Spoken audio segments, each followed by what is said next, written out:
Have you ever felt like something deep inside you was trying to speak, but the noise of the world kept drowning out its voice, as if there were an ancient presence, deep, silent, patiently waiting for the moment you'd finally turn inward? Today, we're going to walk side by side with the wisdom of Rumi, crossing the invisible threshold between noise and silence, between persona and essence, between the world and the soul. But before we begin this journey, tell me in the comments, do you fear loneliness, or have you already discovered in it a place of reunion? I'd truly love to hear your experience. Now take a deep breath, because silence is about to whisper something that might change everything. Rumi, the poet who spoke to the stars, once whispered through time, "The breeze at dawn has secrets to tell you, don't go back to sleep." But what are these secrets hiding in the cool air before the day begins? Why can these truths only be heard when the world is still asleep and silence rules existence? The answer isn't in the words. It's in the space between them. Because there are parts of you that can only reveal themselves when the noise of the world goes quiet, when the body is still and the soul finally finds room to breathe.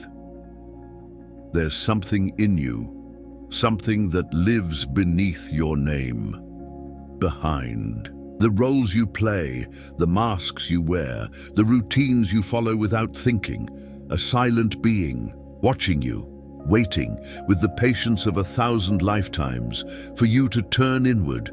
But we're not talking about the you that scrolls through screens, or the one that reacts out of habit, interprets on autopilot, and speaks out of convenience. We're talking about a different you.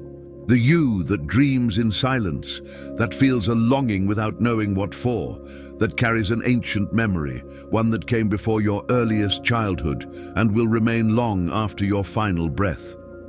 That self is not found in crowds. It's not born from chaos. It blossoms slowly in the womb of solitude. And that's why in the next few minutes we'll walk together through this sacred ground, a space where the soul breathes and where truth whispers. We'll follow in Rumi's footsteps and cross the invisible threshold between noise and listening.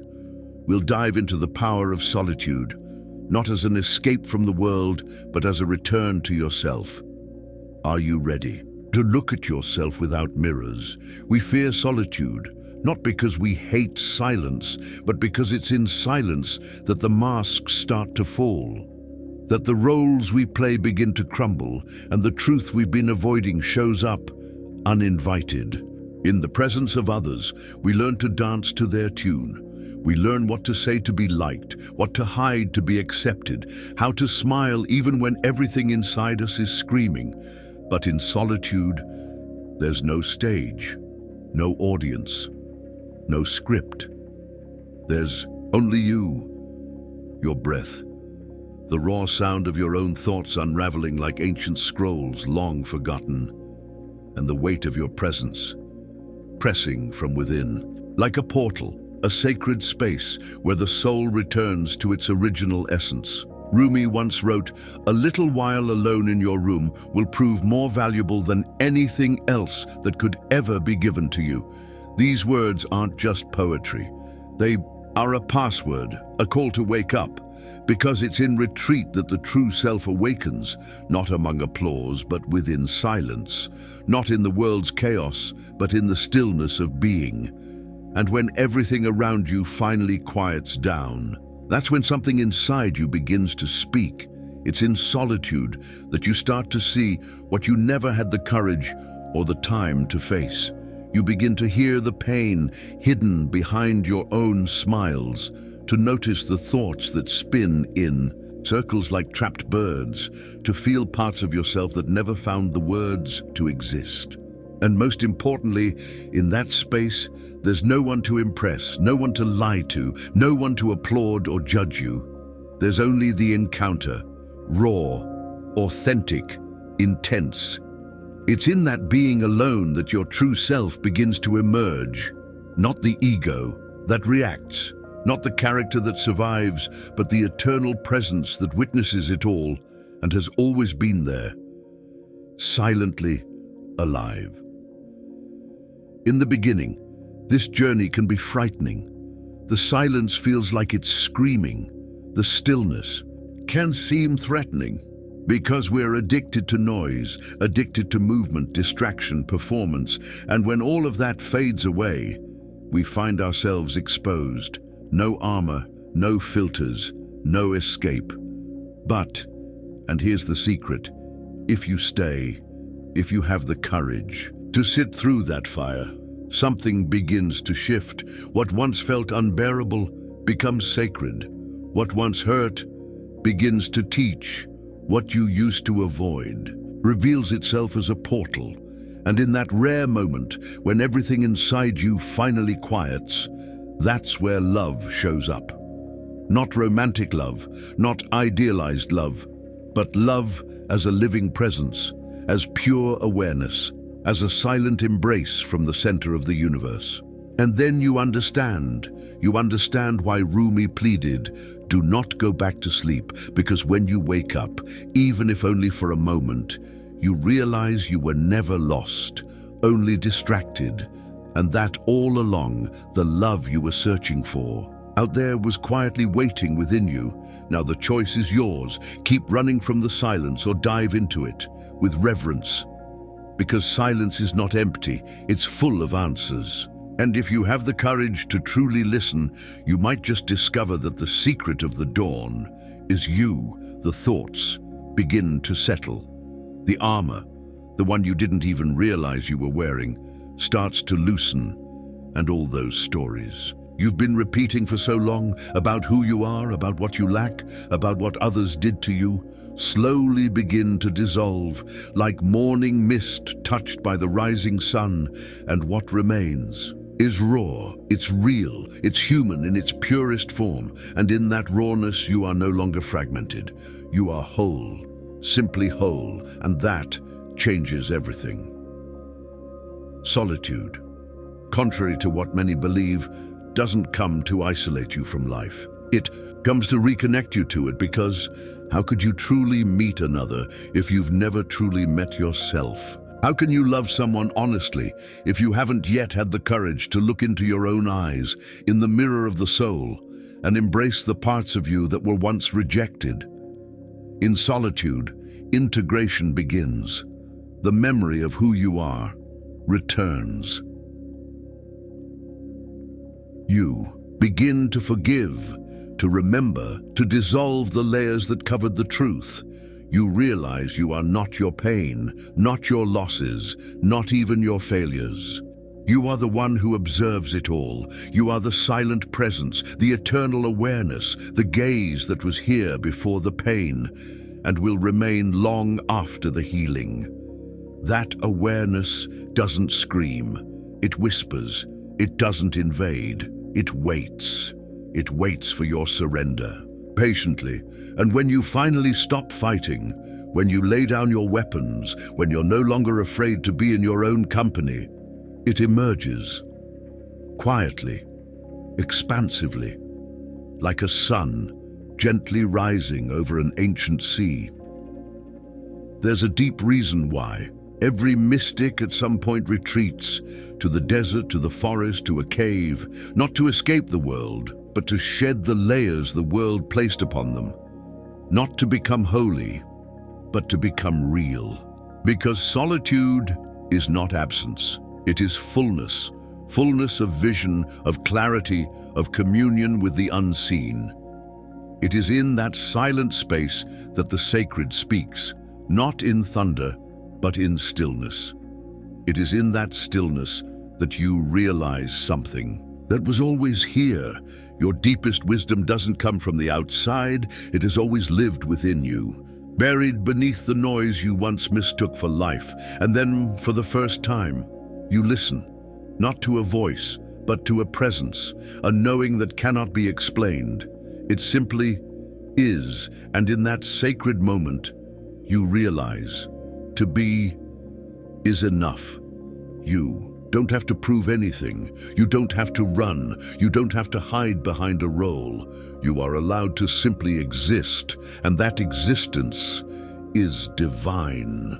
But solitude isn't always gentle. It is a mirror, a scalpel. It doesn't caress, it reveals. As you dive deeper, you'll come face to face with your shadows. Memories that were hidden, emotions frozen in time, desires that were denied, buried, silenced, and it's here. Right at this point, that many give up. This is too much. I can't handle this. It hurts too bad. But that pain is the spasm of return, the tremor of reconstruction, the symptom of truth rising back to the surface, because healing, contrary to what most believe, isn't always light. Sometimes it is a deep, raw, necessary darkness, a field of deconstruction, a cleansing of everything that was illusion so that what is real can finally emerge. And if you have the courage to stay, if you resist the urge to run when your inner world begins to collapse, you'll discover something extraordinary beneath the rubble, a silence that isn't empty, but infinite, a space that isn't absence, but sacred, a living presence, ancient, that recognizes you.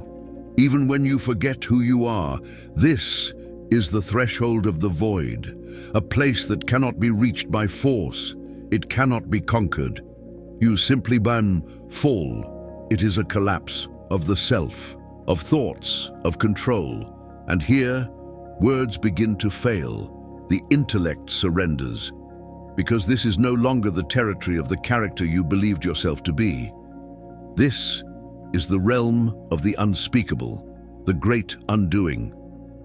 It is when the search for answers dissolves, and all that remains is the living question pulsing inside you. Solitude prepares you for this. It silences the noise, tears the masks apart. It takes you to the edge of being, and there, on the threshold, there is nothing left to hold on to. No title, no belief, no identity, only mystery, only the void, only God. And now, as we dive deeper together, you must ask yourself, can you remain still before that abyss? Can you trust that even in the darkest silence, something greater is waiting for you? Can you surrender to the void? Because there comes a moment on every seeker's path that cannot be taught, cannot be described, only lived. It is not illuminated by visions nor softened by prayer. It is not an achievement. It is collapse, like night that follows sunset. It simply arrives, and you will know this is the void. Not as a metaphor, not as a crisis, but as a raw and living reality. And after all distractions fall away, after all masks are dropped to the ground, solitude begins to press against the edges of your consciousness. You begin to feel a space, vast, that looks back at you. It is not comfortable peace. It is a calm that dissolves. It is terrifying, because what you believed yourself to be begins to crumble. The ego resists. It tries to name, understand, escape, but there is nowhere to run in the void, no place to flee. From yourself, there is only one invitation: stay, surrender, dissolve. Rumi did not fear the void. He inhabited it with the same natural ease that a bird inhabits the sky.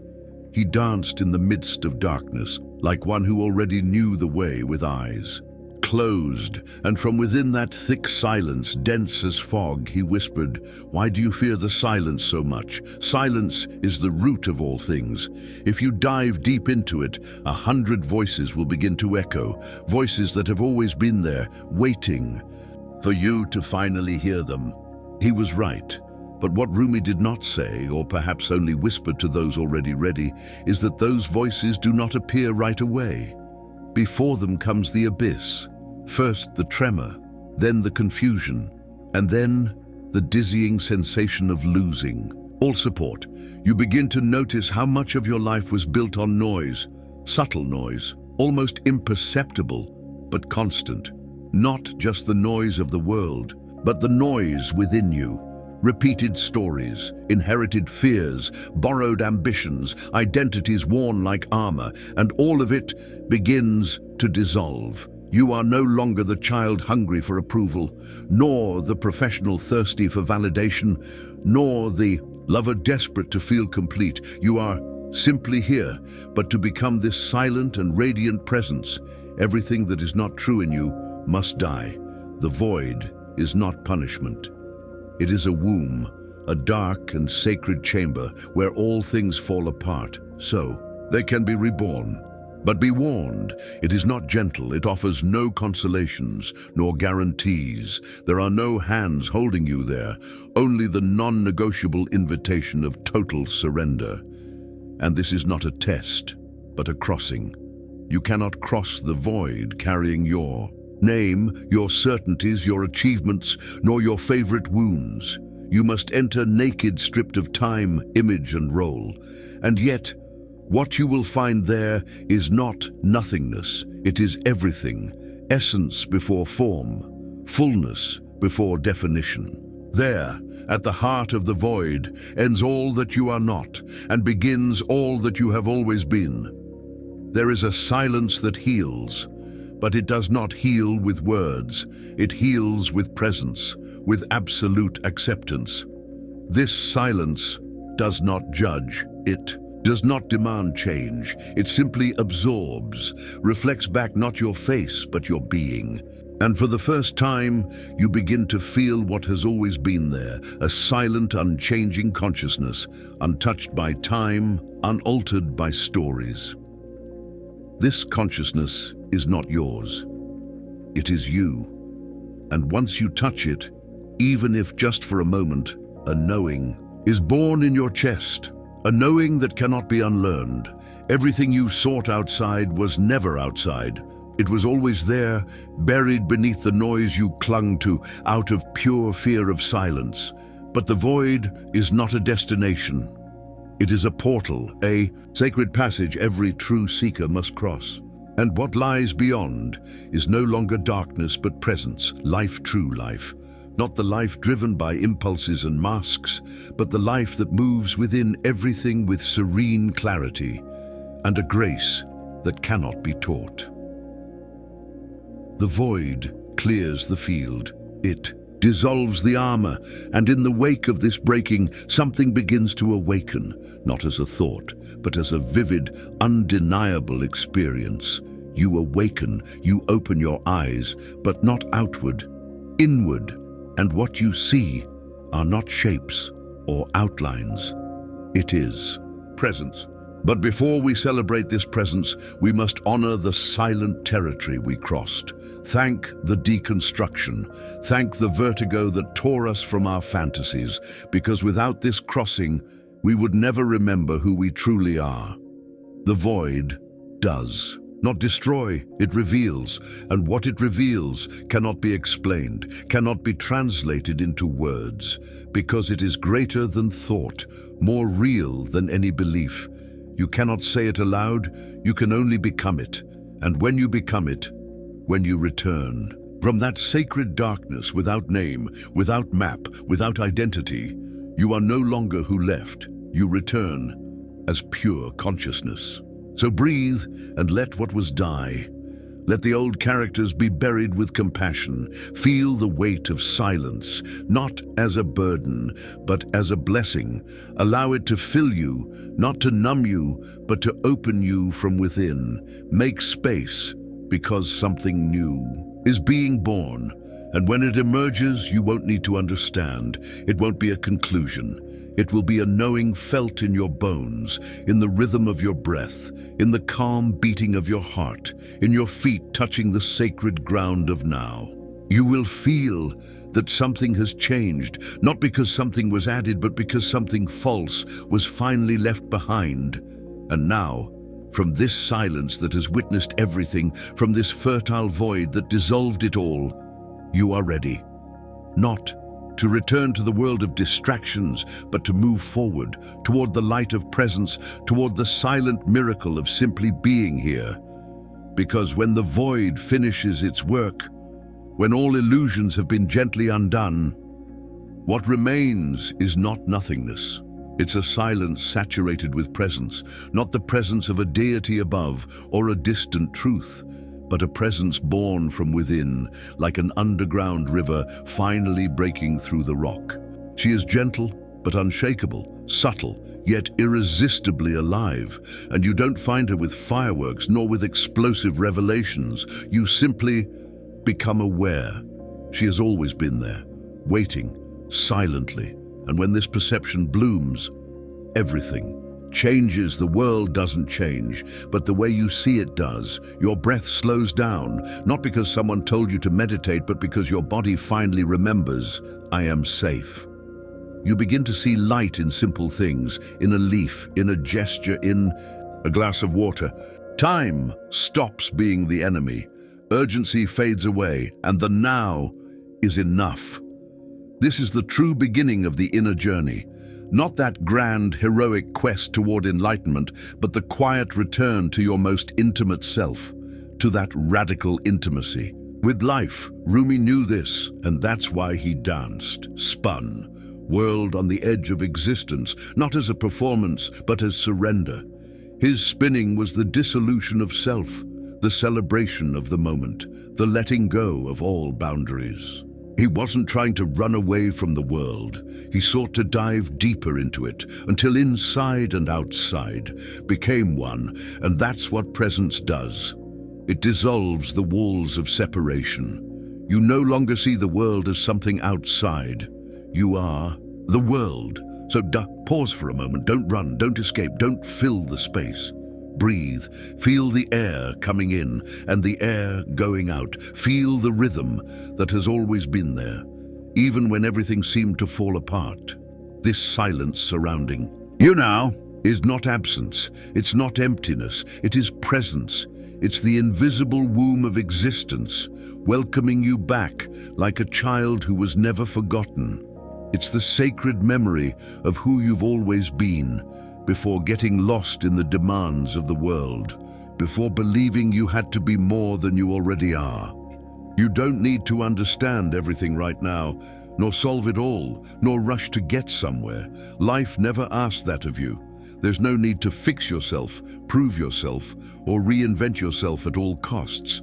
You just need to Remember there's a light in you that has never gone out, even on the darkest days. Remember there's a truth in you that never changed, even when you hid from yourself.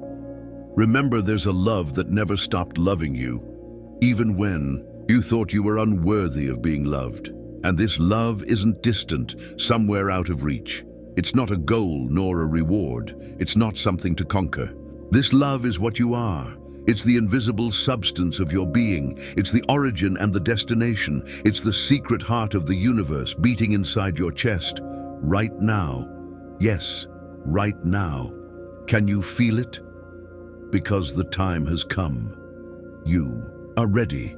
Ready to live, not in a rush, but with presence. To savor the moment, not just pass through it. To look life in the eyes without fear of dissolving. Ready to love, not with attachment, not with demands, but with surrender. With truth.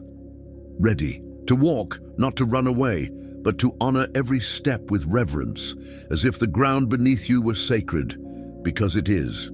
The path doesn't end here. It simply changes shape. The seeker dissolves, and what remains is the found. The question stops screaming and turns into silence, and the silence overflows with love, a love that can't be defined, can't be explained, can't be contained. It just is. Yes, you have returned. Welcome back. The home has always been here. It's always been inside you. You were never excluded. You were never lost. Now you remember.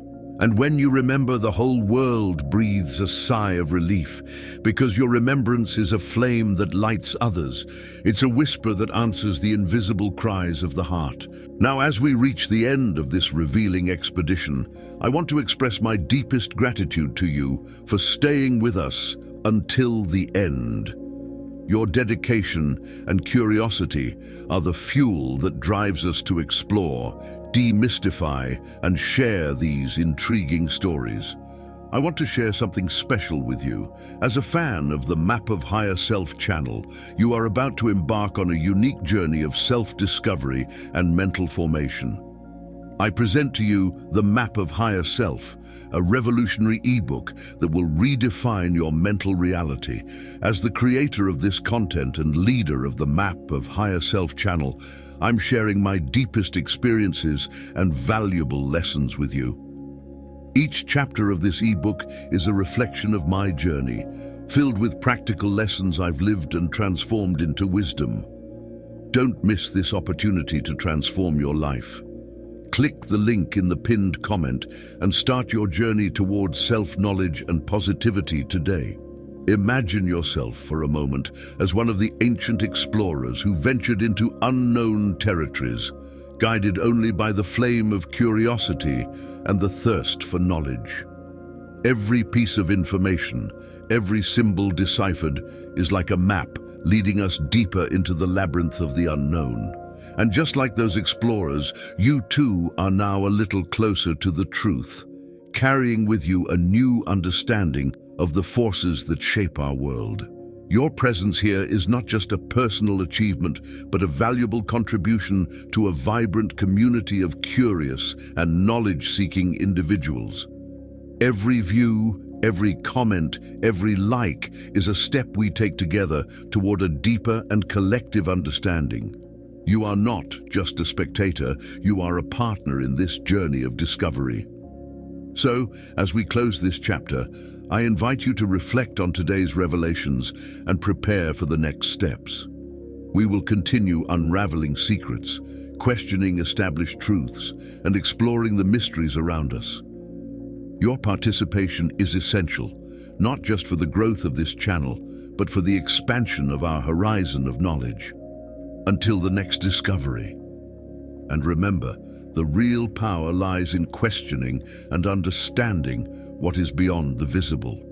And before you go, don't miss these 2 videos I've selected especially for you. They're packed with deep knowledge and fascinating discoveries that you'll love. Click on one of them and continue your journey of self-discovery and the pursuit of wisdom with the amazing content our channel has to offer.